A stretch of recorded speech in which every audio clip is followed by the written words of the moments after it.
नमस्कार दोस्तों, Kumar study circle से मैं कुमार। मैं CGPSC मेंस को देखते हुए मैं एक टॉपिक निबंध के टॉपिक पर आपको कुछ देना चाह रहा हूँ। यहाँ पर निबंध, यद्यपि निबंध भी बहुत इंपॉर्टेंट चीज़ होता है।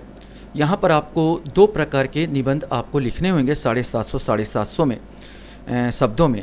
एक राष्ट्रीय स्तर पर होता है, राष्ट्रीय और अंतर्राष्ट्रीय स्तर पर, और एक होता अपना क्षेत्रीय या अपने छत्तीसगढ़ स्तर पर। राष्ट्रीय और अंतर्राष्ट्रीय स्तर पर तो आपको अवेलेबल हो जाएंगे पूरे निबंध, लेकिन समस्या यहाँ पैदा होती है कि जब हम क्षेत्रीय स्तर पर या राज्य स्तर पर निबंध की बात आते हैं तो इसका हमको मिल नहीं पाता। इसी को देखते हुए यहाँ पर मैं एक निबंध और लेके आया हूँ, छत्तीसगढ़ में की जनजाति समस्या। यद्यपि अगर आपने मेरा पुराना वीडियो नहीं देखे हैं तो बहुत सारे निबंध मैंने उसमें भी डाले हैं जो आप देख सकते हैं यहाँ पर। तो एक लिखने का एक छोटा सा मेरा यहाँ पर प्रयास है। आप लोगों को आपसे अपेक्षा है कि जो निबंध आपको मैं दे रहा हूँ उससे भी आप बेहतर कर सकते हैं, बेहतर परफॉर्मेंस कर सकते हैं। थोड़ा मेहनत करेंगे तो आपको और बेहतर आप लिख सकेंगे। एक छोटा सा आपको मैं उदाहरण पेश कर रहा हूँ। तो छत्तीसगढ़ में जनजाति समस्या। हजारों वर्षों से जंगलों और पहाड़ी इलाकों में रहने वाले आदिवासियों को हमेशा से दबाया और कुचला जाता रहा, जिससे उनकी जिंदगी अभावग्रस्त हो रही है। इनका खुले मैदान में निवासियों और तथाकथित सभ्य कहे जाने वाले लोगों से न के बराबर ही संपर्क रहा है। केंद्र एवं राज्य सरकार आदिवासियों के नाम पर हर साल हजारों करोड़ रुपए का प्रावधान बजट में करती है। इसके बाद भी 6-7 दशक में उनकी आर्थिक स्थिति, जीवन स्तर में कोई बदलाव नहीं आया है। स्वास्थ्य सुविधाएं, पीने का साफ पानी आदि मूलभूत सुविधाओं के लिए वे आज भी तरस रहे हैं। छत्तीसगढ़ में अनुसूचित जनजातियों के 42 घोषित समूह हैं, जिनकी जनसंख्या 78,22,000 है, जो छत्तीसगढ़ की कुल जनसंख्या का 30.62% है। ये जनजातियां दुर्गम एवं दूरस्थ स्थानों पर निवास करते हैं, जिस वजह से मुख्य धारा से कट जाते हैं। इनकी मुख्य समस्याएं निम्न है। ये छोटा सा एक भूमिका मैं बांधने का प्रयास किया हूँ। आप अपने ढंग से लिखने का रट्टा मत मारिए, रटने का प्रयास मत कीजिए, दिमाग में बैठा लीजिए। इसी टाइप का कुछ आपको लिखना है, याद रखेंगे। अपने से भी लिख सकते हैं छत्तीसगढ़ में जनजातियों के बारे में जो आप लिखना चाहेंगे, छोटा सा भूमिका बांधना चाहेंगे तो आप अपने ढंग से लिखने की कोशिश कीजिए। वहाँ याद नहीं रहता, याद रखेंगे। इनकी जो समस्याएं की बात करेंगे तो पहला तो है दुर्गम निवास। वैसे भी हम लोग देखते हैं कि बहुत दूर दूर, बस्तर कहाँ दुर्गम स्थान में, ऊपर सरगुजा और ऊपर चले जाइए जो मेन हमारा आदिवासी इलाका है, तो ये दुर्गम स्थान पर बसे हुए हैं। एक मुख्य प्रमुख समस्या है, जनजाति दुर्गम एवं दूरस्थ स्थान पर निवास करते हैं। आवागमन की असुविधा है, पहाड़ी इलाका होने के कारण आवागमन नहीं हो पाता। संचार साधनों का अभाव तो पाया ही जाता है, जिस वजह से मुख्य धारा से कट जाते हैं। अशिक्षा एक सबसे बड़ी समस्या यहाँ पर आती है। हम आदिवासी हमारे छत्तीसगढ़ के आदिवासी जनजातियों में केवल उरांव में हम सबसे ज़्यादा पाते हैं, शिक्षा का प्रतिशत पाते हैं। यहाँ की भारत की भी सबसे बड़ी जनजाति हमको मालूम है गोंड है, और छत्तीसगढ़ की भी सबसे जनजाति गोंड है। इसके बाद कमार, बैगा, ये सब बहुत सारी जनजातियाँ। बैगा जो अबूझमाड़िया, इन लोग तो शिक्षा से कोसों दूर हैं। यहाँ पर देखा जाए, यहाँ पर गोंड भी शिक्षा से कमी है। केवल एक ही जनजाति में ज़्यादा देखता हूँ, उरांव, जिसमें शिक्षक प्रतिशत ज़्यादा। और आप एक चीज़ ध्यान देखेंगे, इनमें शिक्षक प्रतिशत ज़्यादा हुआ तो जागरूकता ज़्यादा आ गई। जागरूकता ज़्यादा आई तो आप देखोगे नौकरी क्षेत्र में, बड़े बड़े अधिकारिक क्षेत्र में इस पद पर इस वर्ग के लोग ज़्यादा आ रहे हैं। क्यों? इसमें शिक्षा, तो शिक्षा को उजागर करना बहुत इंपॉर्टेंट होता है। अशिक्षा जनजाति समूह के विकास का एक प्रमुख बाधा है। शिक्षकों एवं सुविधाओं की कमी आदि ऐसे कारक है जो जनजातीय क्षेत्र में शिक्षा के विस्तार में बाधित करते हैं। ज़्यादा आपको लिख नहीं सकते, क्योंकि आपको 750 याद रखना, 750 में आपको लिखना, बहुत कुछ इसमें देना होगा आपको। केवल इसी चीज़ को ज़्यादा बखान कर देने से पीछे का रास्ता रुक जाता है। प्राकृतिक संसाधनों पर नियंत्रण की समाप्ति। जनजाति समूह को हमेशा से प्राकृतिक संसाधनों का पूर्ण नियंत्रण रहा था, परंतु ब्रिटिश शासन आने के बाद राजकीय नियंत्रण लागू हो गया। परिणाम स्वरूप परंपरागत प्राकृतिक संसाधनों पर जनजाति नियंत्रण समाप्त हो गए। हमको ही मान जनजाति वनवासी, हम बोलते हैं आदिवासी, वनवासी अर्थात वन में रहने वाले, वन में गुजर बसर करने वाले। लेकिन वन किसके अंतर्गत आ गया? राज्य और केंद्र के उसमें आ गया। तो यहाँ पर इनका कानून चलने लगा। इन पर घुसने पर मनाही कर, लकड़ी काटने पर मनाही कर दी, शिकार पर मनाही कर दिया गया, और बहुत सारे ऐसे चीज़ों पर मनाही कर दिया गया जिन पर इनका रोजगार का संकट पैदा हो गया। क्योंकि इनके पुरखौती बोला जाए तो चला पुरखों से चला आ रहा ये व्यवसाय हुआ करता था, जो कि समाप्ति हो गई अंग्रेज जमाना से। बेरोजगारी व्याप्त है। प्राकृतिक संसाधनों पर जनजाति नियंत्रण ना होना तथा कम शिक्षित होने के कारण नई आधुनिक व्यवस्था में इनके लिए रोजगार के साधन भी सीमित है। विस्थापन एवं पुनर्वास, आज तो आप देख रहे होंगे लॉकडाउन के समय कितना पुनर्वास, लाखों व्यक्ति पैदल चले आ रहे हैं, कल्पना नहीं कर पाओगे। 1100 किलोमीटर 1200 किलोमीटर सफ़र में इन लोग चले आ रहे हैं। तो ये सबसे बड़ी हमारे विडम्बना है। सोचो यहाँ पर कितने लोग जाते हैं और कितने लोग यहाँ पर आ रहे हैं। तो ये भी एक विस्थापन की समस्या हमारे देश में सबसे ज़्यादा आता है। जनजातीय क्षेत्रों में खनिज खदानें, बिजली परियोजना, बड़े बांध तथा विशाल औद्योगिक संयंत्र स्थापित करने हेतु व्यापक भूमि अधिग्रहण हुए हैं, जिस वजह से विस्थापन की समस्या ने जन्म लिया है। विस्थापन की वजह से सांस्कृतिक संपर्क की समस्या ने जन्म लिया। विस्थापन उपरांत अपने क्षेत्र से बाहर या शहरी क्षेत्र निवास करने से इन्हें मनोवैज्ञानिक समस्या का सामना करना पड़ता है। क्या होता है कि जो वहाँ पर इन लोगों का जो संस्कृति होती है, आदिवासी जब अपने इलाके में रहते थे, इनकी संस्कृति, इनकी बोली, इनकी वेशभूषा, इनका रहन सहन, इनका खान पान बिल्कुल अलग होता है। जब ये विस्थापित होते हैं और दूसरे लोगों के संपर्क में आते हैं तो अपनी संस्कृति इन लोग हीन महसूस करने लगते हैं या दूसरे लोगों द्वारा इनको हीनता का आभास कराया जाता है, जिससे सांस्कृतिक संपर्क कारण, पुनर्वास के कारण यहाँ पर मनोवैज्ञानिक समस्या पैदा हो रही है। निर्धनता, अशिक्षा, बेरोजगारी, अपनी आजीविका के साधनों से वंचित होने की वजह से जनजाति में गरीबी, भुखमरी की समस्या का सामना करता है और भारी ब्याज लेने पर मजबूर होता है। गिरवी रख देते हैं, ब्याज लेना पड़ता है क्योंकि इनको ज़्यादा जानकारी नहीं है अपने बैंक के बारे में, और बैंक के बारे में जान भी जाए और जानकारी भी हो, इतने सहज से तो मिलता नहीं है यहाँ पर। तो कुल मिला के अब साहूकार के चक्कर में पड़ जाना पड़ता है। पहचान का क्षय, जनजातियों की परंपरागत संस्थानों एवं कानूनों का आधुनिक संस्थानों एवं कानूनी व्यवस्था के साथ टकराव होने से जनजातीय पहचान का क्षय की आशंका का जन्म हुआ है। आपने देखा होगा हमारे यहाँ पर जो जनजातीय लोग होता है, वहाँ पर उनका अलग एक पंचायत होती है, मयारी एक अलग पंचायत का नाम होता है। ये अपने उसमें पंचों के द्वारा अपना डिसीजन खुद करते हैं। लेकिन अब एक कानूनी रूप से अगर सरपंच पंचायत की व्यवस्था कर दिया गया और कानूनी रूप से कानून को लागू कर दिया गया तो इनका पहचान जो इनका वो है, पहचान है इनका अपने ढंग में सुलझाना, वो सब खत्म होता चला जा रहा। स्वास्थ्य संबंधी समस्याएं, कुपोषण तो है ही है। जनजातीय क्षेत्र में स्वास्थ्य संबंधी समस्याएं व्याप्त है, जिनका प्रमुख कारण अशिक्षा, निर्धनता, असुरक्षित आजीविका का साधन है। इन क्षेत्रों में पीलिया, हैजा, मलेरिया जैसे बीमारियां व्याप्त है। इन क्षेत्रों में कुपोषण से जुड़ी समस्या जैसे लौह तत्व की कमी, रक्त अल्पता, उच्च शिशु मृत्यु दर बड़ी समस्या है। मदिरापान इनकी संस्कृति है। संस्कृति ये मदिरापान, वैसे तो मदिरापान उच्च वर्ग के लोग भी करते हैं, निम्न वर्ग के लोग भी करते हैं, मध्यम वर्ग के लोग, आज तो पूरा दुनिया कर रहा है।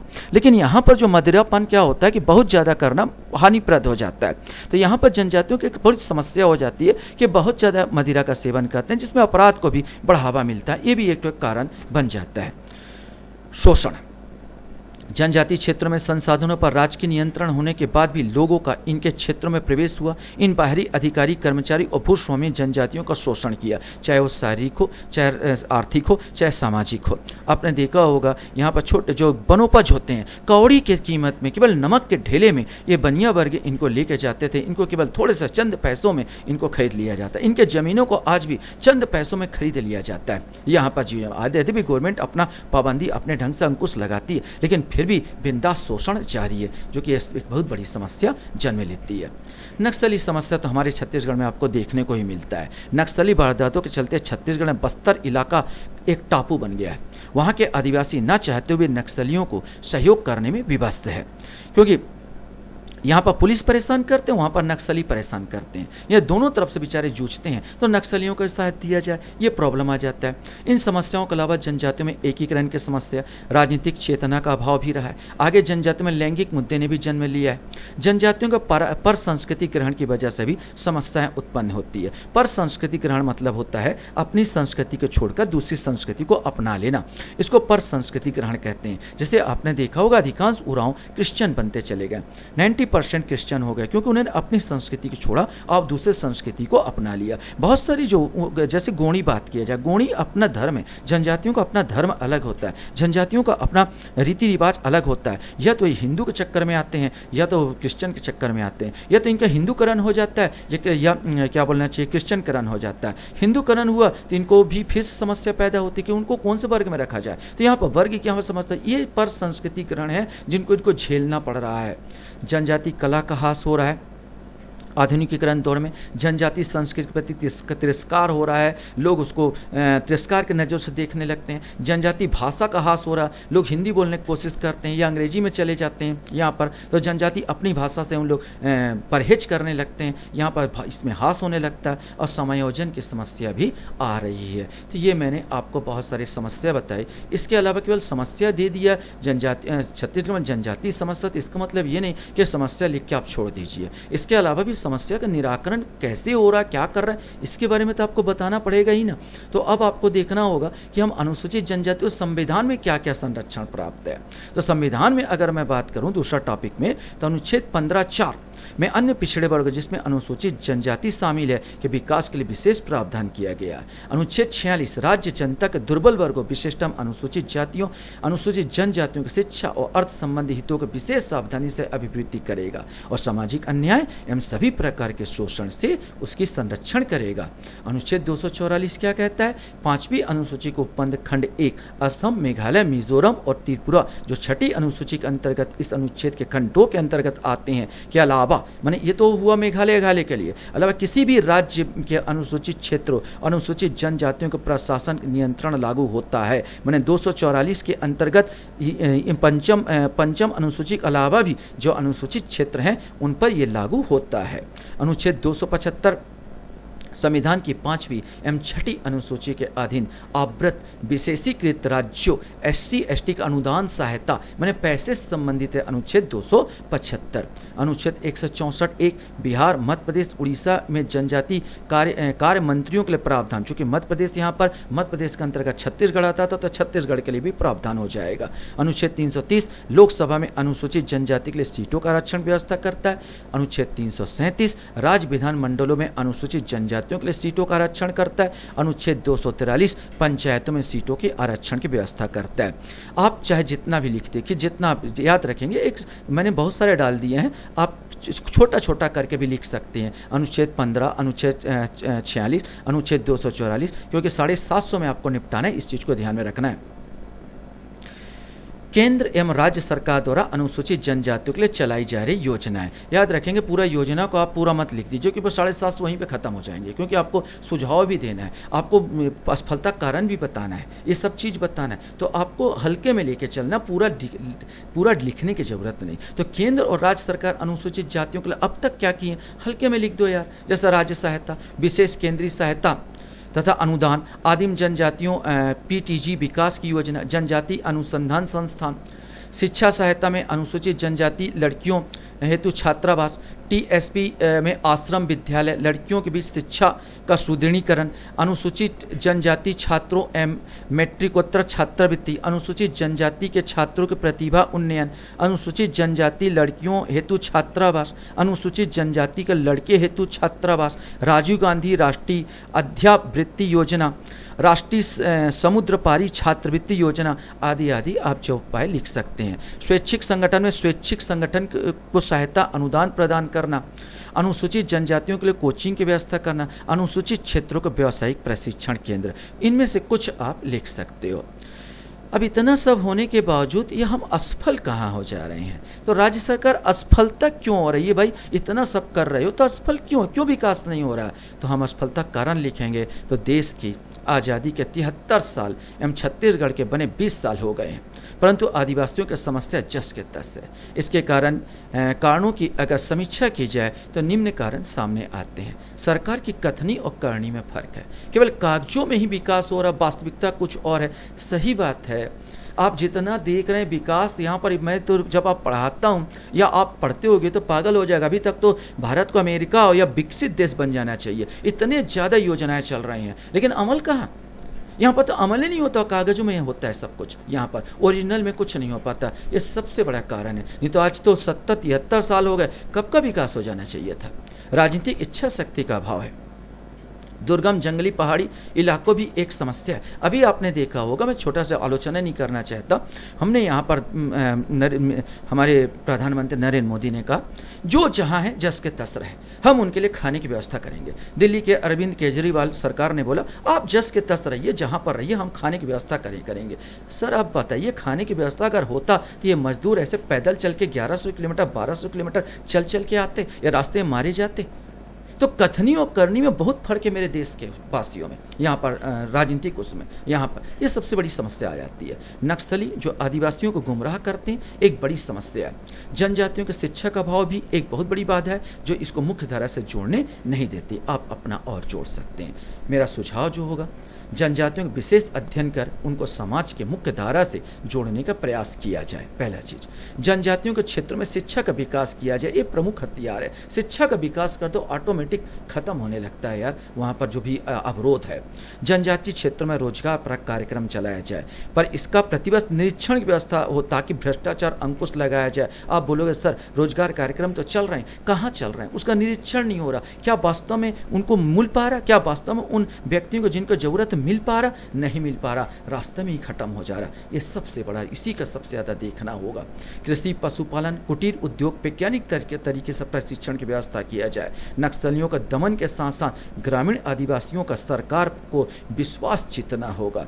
आधुनिक संचार व्यवस्था जैसे मोबाइल, इंटरनेट आदि का इनके जीवन में ज़्यादा से ज़्यादा उपयोग करना सिखाया जाए ताकि जल्द ही इनके जीवन में परिवर्तन देखने को मिले। आपने देखा होगा पिछला गवर्नमेंट में सबको मोबाइल देने की बात कर रहे थे। मोबाइल वास्तव में दूरगामी परिणाम होता है इसका, भले वो पिक्चर देखे, भले कुछ भी देखे वहाँ पर, लेकिन अगर इसका मोबाइल भरा दिया जाए, मोबाइल फ्री कर दिया जाए और मोबाइल से कृषि दर्शन या पशुपालन इनको शिक्षा दिया जाए, बहुत दूरगामी इंटरनेट बहुत दूरगामी परिवर्तन होगा। जो शिक्षा नहीं कर पाएगा, ये शिक्षा, मोबाइल शिक्षा, इंटरनेट शिक्षा इनके जीवन में आमूलचूल परिवर्तन ला देगा, मेरा विश्वास है। हम निष्कर्षतः कहा जा सकता है कि वर्षों से शोषित रहे इस समाज के लिए परिस्थितियाँ आज भी कष्टप्रद और समस्याएं बहुत अधिक है। ये समस्याएं प्राकृतिक तो होती ही है, साथ ही यह मानव जनित भी होती है। आदिवासी किस राज्य या क्षेत्र विशेष में नहीं है बल्कि पूरे देश में फैले हैं। ये कहीं नक्सलवाद से जूझ रहे हैं तो कहीं अलगाववाद की आग में चल रहे हैं। जल, जंगल और जमीन को लेकर इनका शोषण निरंतर चल रहा है। राजनीतिक पार्टियां अगर सचमुच में देश का विकास चाहती है और आखिरी व्यक्ति तक लाभ पहुंचाने की मंशा रखती है तो आदिवासी हित और उनकी समस्याओं को हल करने की बात पहले करना ही होगी या करना होगा। एक निष्कर्ष था, सुंदर सा आपको बांधना होगा।